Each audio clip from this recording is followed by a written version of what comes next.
call a meeting of the minds, turning topographical maps this way and that, testing the handheld radios to ascertain which ones have run out of juice.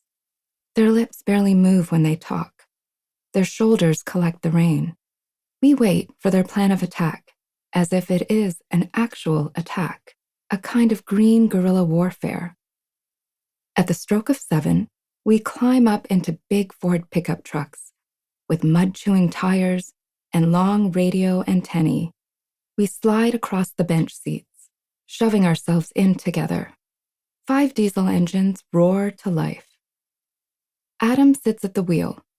He has an angular face, hair and skin turned tawny by the outdoor life, arresting eyes the color of mint mouthwash. He pulls out at the head of our small convoy. His pupils zip back and forth over the road's unpaved surface. He drives like a man on a suicide mission. No one complains. Speed is the jet fuel that runs our business. While he drives, Adam wraps his lips around the unwashed lid of a commuter mug.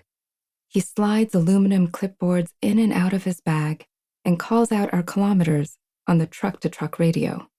Logging trucks barrel down these roads, laden with bounty like land-borne supertankers.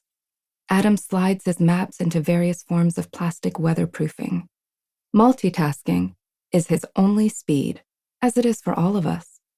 Too fast, too much, and all at once. We're peace workers, here to make money, a lot of it, in a hurry.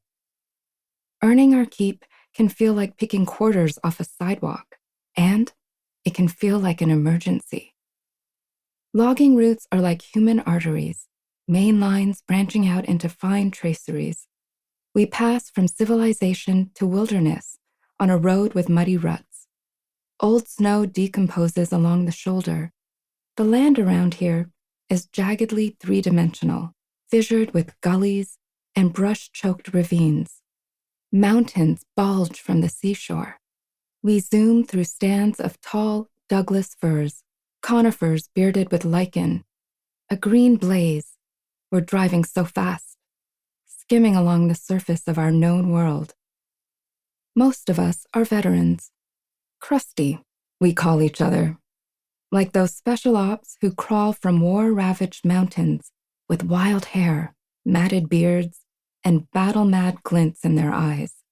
Sean and Pierre were doing this job, they sometimes remind us, when the rest of us were in diapers. Pierre is 55. He tells us he has a resting pulse rate lower than Lance Armstrong's. He tells us 100 things, every day, in great detail.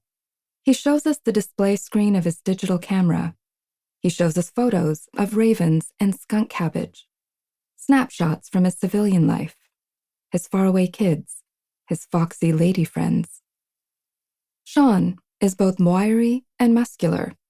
He has a titanium hip. Some of his clothes are as old as his tree planting career, threadbare, unraveling around the edges.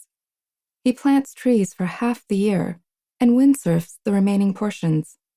His lips and cheeks are speckled with liver spots from a life in the sun. But like Pierre, he's still going. Jake, at 21, is the youngest. Jake calls Pierre old man. He refers to himself as Elfie in the third person. Elfie's not digging this action, he says. Elfie thinks this is fucked up. Oakley and Jake are best pals. Jake is short and muscular. He talks in rowdy shouts. Oakley is tall and sturdy.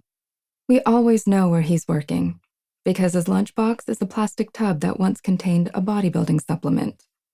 Find the Mega Milk on the side of the road, and you know Oakley's beavering away behind the rise. Oakley and Jake play hacky sack for hours every evening, and Pierre documents this too with his digicam. We spend a lot of time in trucks, and it's here we get to know one another. The crew cabs are our living rooms. The bench seats are sofas. Nick is redheaded. He reminds us of Richie Cunningham. He doesn't drink. He says he used to. Some call him risky, like the business.